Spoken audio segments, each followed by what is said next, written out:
GOC/INC general YK Joshi, core commander general Harinder Singh ji और यहां मौजूद मेरे सभी बहादुर जवानों, मैं इसे अपना सौभाग्य मानता हूं कि आप लोगों का दर्शन करने का मुझे अवसर प्राप्त हुआ है। मैं यह मानता हूं अपने सेना के जवानों के संबंध में कि वह केवल एक सेना के बहादुर जवान ही नहीं है, बल्कि वह सचमुच भारत की आन बान और शान है।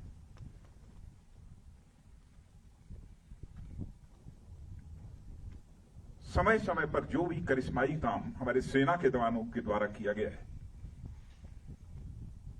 उस पर समस्त देशवासियों को नाज है। आज यदि आपसे मिलकर मुझे बेहद खुशी हो रही है, तो मन में एक पीड़ा भी है, गम भी है। हाल में ही भारत और चीन के जवानों के बीच PP-14 पर जो कुछ भी हुआ,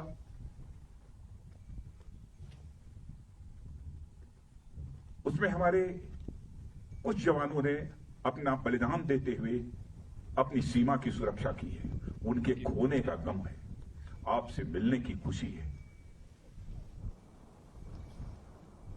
मैं उनकी स्मृति को स्मरण करना चाहता हूं, उनकी स्मृति को नमन करता हूं,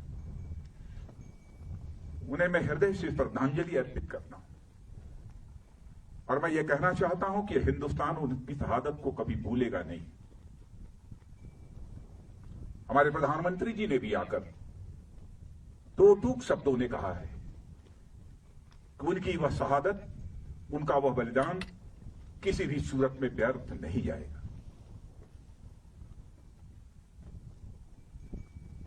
आप जैसे सेना के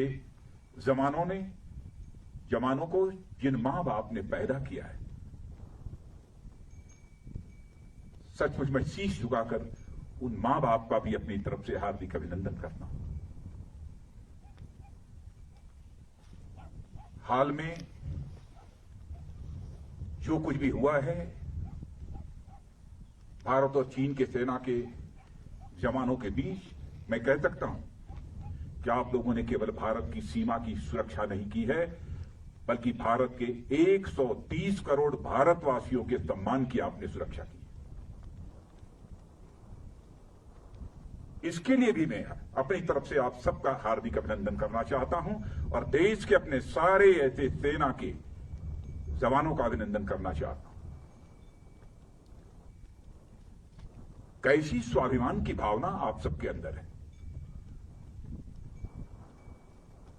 क्या आप सब कुछ बर्दाश्त कर सकते हैं, लेकिन अपने स्वाभिमान पर किसी भी सूरत में चोट नहीं बर्दाश्त कर सकते। आप सभी जानते हैं कि मनुष्य के हृदय की सबसे बलवती भावना यदि कोई होती है तो स्वाभिमान की भावना होती है।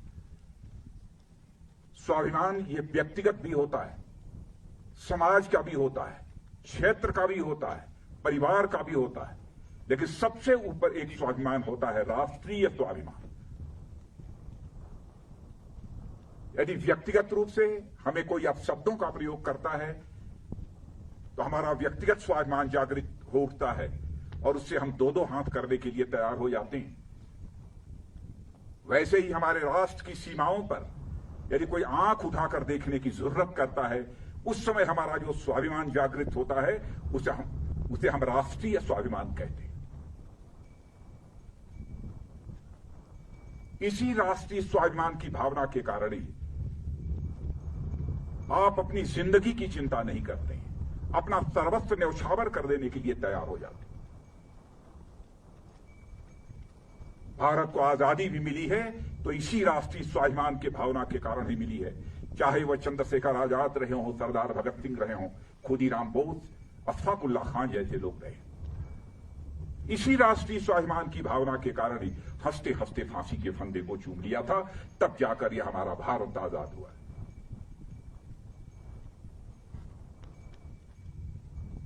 जितना भी आपके बारे में कहा जाए वह कम है।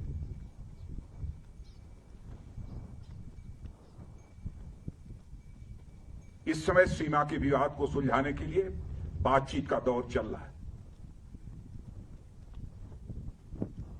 जो कुछ अब तक की प्रगति हुई है बातचीत की,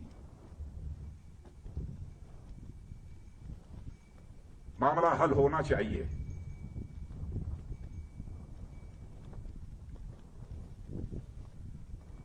लेकिन कहां तक हल होगा, अभी इस संबंध में मैं पूरे कोई गारंटी नहीं दे सकता हूं। लेकिन मैं इतना यकीन दिलाना चाहता हूं कि भारत की 1 इंच जमीन को भी दुनिया की कोई ताकत छू नहीं सकती है, उस पर कब्जा नहीं कर सकती।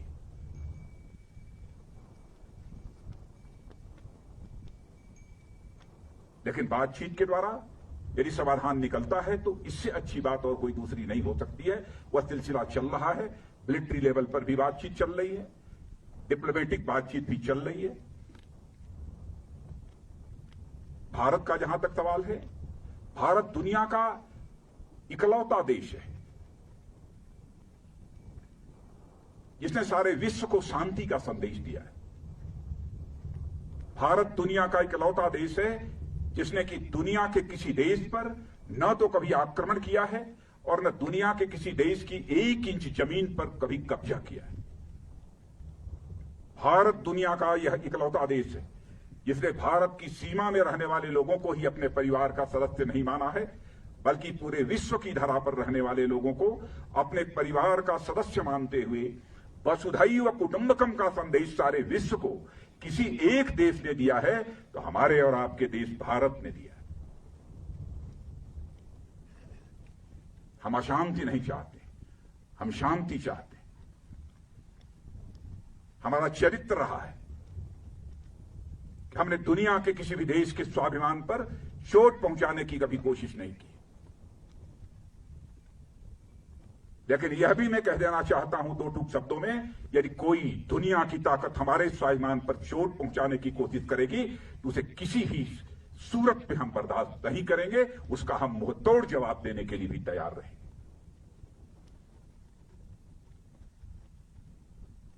आप सबके ऊपर नाज है और आप सबके बीच आकर सचमुच मैं स्वयं को बहुत ही गौरवान्वित महसूस कर रहा हूं। इसीलिए यह सब सारी बातें मैं बोल रहा हूं। आपके ऊपर भरोसा है।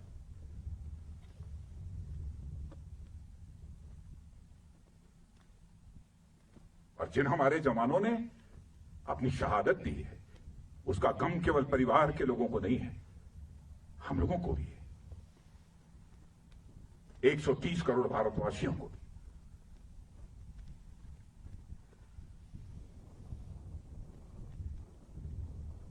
मैं आप सबको, बहुत हमारी इच्छा थी कि आप तभी से हमारी भेंट हो। और मित्रों, भरोसा रखना, अब हमारा भारत यह कमजोर भारत नहीं है। भारत का एक सशक्त नेतृत्व है।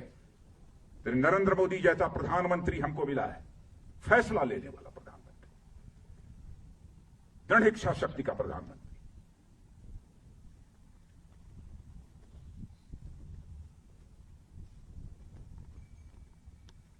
हमारे स्वाभिमान पर कोई चोट नहीं पहुंचा सकता।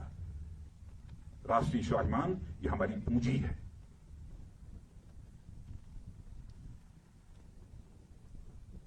आज के अवसर पर मैं समझता हूं कि और अधिक कुछ कहने की जरूरत नहीं है। लेकिन यदि आज हम लद्दाख के क्षेत्र में यहां पर खड़े हैं और इस फॉरवर्ड पोस्ट पर आकर आप सबसे मिलते हुए जहां मुझे बेहद खुशी हो रही है, वहीं पर इसी लद्दाख के कारगिल द्रास सेक्टर में भारत की सीमा की रक्षा करते हुए, 1-1 इंच जमीन की रक्षा करते हुए हमारे सेना के जवानों ने जो शहादत दी है, उनको भी मैं इसमें स्मरण करना चाहता हूं और उनको भी मैं श्रद्धांजलि अर्पित करना चाहता हूं, क्योंकि कारगिल दिवस की भी एनिवर्सरी 26 जुलाई को है। और यहां आया हूं तो मैंने सोचा कि दिल्ली से तो उनको स्मरण करेंगे ही, लेकिन इस लद्दाख की धरती पर आकर उनको स्मरण करना चाहता हूं। और उनकी शहादत सदैव हम सबके लिए एक सोर्स ऑफ इंस्पिरेशन, एक प्रेरणा के स्रोत के रूप में काम करती रहेगी। इन्हीं शब्दों के साथ पुनः आप सबको हार्दिक शुभकामनाएं देता हूं। आपको, आपका और साथ ही साथ आपके परिवार के सभी सदस्यों का भारत का रक्षा मंत्री होने के नाते शीश झुकाकर अभिनंदन करते हुए अपना निवेदन समाप्त करता हूं। भारत माता की, भारत माता की।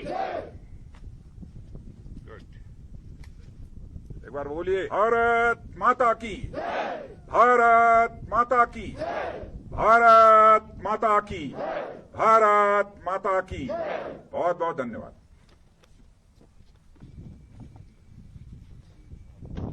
भारत माता की।